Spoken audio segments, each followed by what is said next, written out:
Panahon iyon, dumating si Jesus sa isang bayan sa Samaria na tinawag na Sicar, malapit sa bukid na ibinigay ni Jacob sa kanyang anak na si Jose. Dito, matatagpuan ang balon ni Jacob. Umupo si Jesus sa tabi nito, sapagkat siya'y napagod sa paglalakbay. Halos katanghaliang tapat na noon, may isang Samaritanang dumating upang umigit. Sinabi ni Jesus sa kanya, "Maaari bang makiinom?" Wala noon ang kanyang mga alagad sapagkat bumili ng pagkain sa bayan. Sinabi sa kanya ng Samaritana, "Kayo'y Hudyo at Samaritana ako. Bakit kayo humihingi sa akin ng inumin? Sapagkat hindi nakikitungo ang mga Hudyo sa mga Samaritano."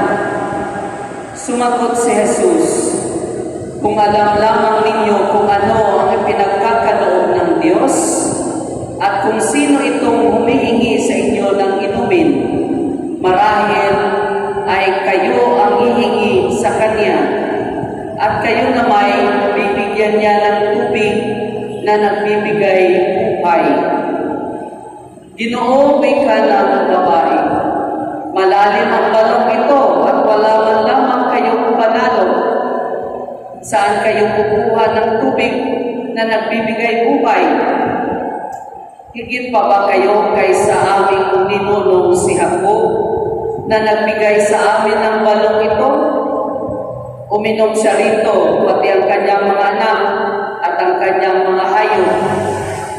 Sumagot si Jesus, "Ang uminom ng tubig na ito'y muling mabubuhaw. Ngunit ang uminom ng tubig na ibibigay ko ay hindi na muling mabubuhaw. Ito'y magiging isang bukal sa loob niya, babalong at magbibigay sa kanya ng buhay na walang hanggan." Sinabi ng babae, "Ginoo, kung gayon po'y bigyan ninyo ako ng tubig na sinasabi ninyo, nang hindi na ako mauhaw, ni pumarito pa upang sumalo." "Ginoo, sa wari ko'y propeta kayo. Dito na sa bundok na ito, sumamba sa Diyos ang aming mga magulang. Ngunit sinasabi ninyong mga Hudyo na sa Jerusalem lamang dapat sambahin ng Diyos." Tinugon siya ni Jesus, "Maniwala ka sa akin, inang. Dumarating na ang panahon na sasambahin ninyo ang Ama, hindi lamang sa bundok na ito o sa Jerusalem.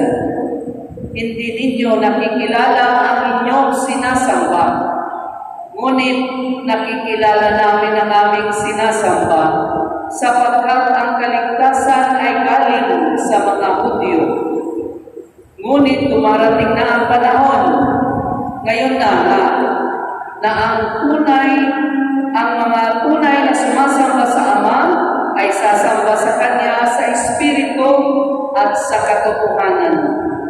Sapagkat ito ang hinahanap ng Ama sa mga sumasamba sa Kanya. Ang Diyos ay Espiritu, kaya dapat siyang sambahin sa Espiritu at sa katotohanan."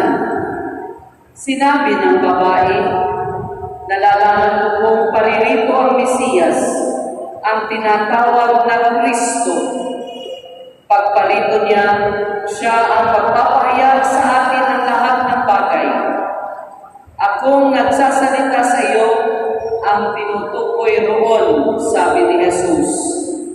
Maraming Samaritano sa bayang yaon ang sumampalataya kay Jesus.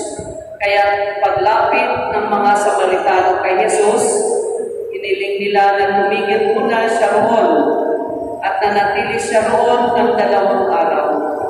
At marami pang sumampalataya nang makapakinggan siya. Sinabi nila sa babae, "Nananampalataya kami ngayon, hindi na dahil sa sinabi mo, kundi dahil sa narinig namin sa Kanya." Nakilala namin siya na nga ang tagapagligtas ng sanlibutan.